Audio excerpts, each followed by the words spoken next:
যার কারণে সাধারণ জনগণ এই তাপমাত্রার সাথে খাপ খাইয়ে নিতে হিমশিম খাচ্ছিল।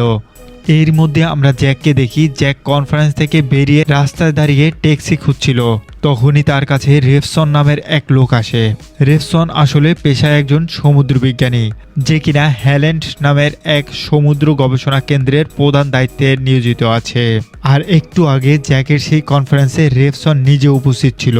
রেফসন এখানে জ্যাককে নিজের পরিচয় দিয়ে বলে, আমি কনফারেন্সে তোমার সব কথা শুনেছি এবং আমি তোমার কথায় একমত, কেননা আমি কিছুদিন যাবৎ সমুদ্রের পানির নিচে কিছু পরিবর্তন দেখেছি, যেটা কিনা সরাসরি আমাদের জলবায়ুর উপরে প্রতিকূল প্রভাব ফেলবে।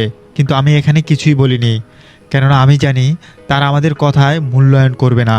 এরপর তারা একটি ট্যাক্সি ডেকে একসাথে কফি খেতে চলে যায়। পরবর্তীতে আমরা রেফসনের গবেষণা কেন্দ্রের দৃশ্য দেখতে পাই, যেখানে আমরা রেফসনের দুই সহকারীকে দেখি। জর্জ ব্যাংক নামক এক অঞ্চলে তাপমাত্রা প্রায় 13 ডিগ্রি কমে গিয়েছে, যেটা ছিল এক প্রকার অবিশ্বাস্য।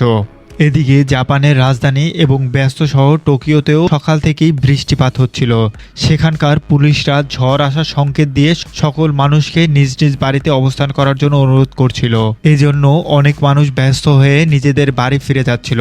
তখনই হঠাৎ সেখানে শিলাবৃষ্টি শুরু হয়। এই গল্পটি পুরো শুনতে চাইলে ঘুরে আসুন আমাদের চ্যানেল থেকে।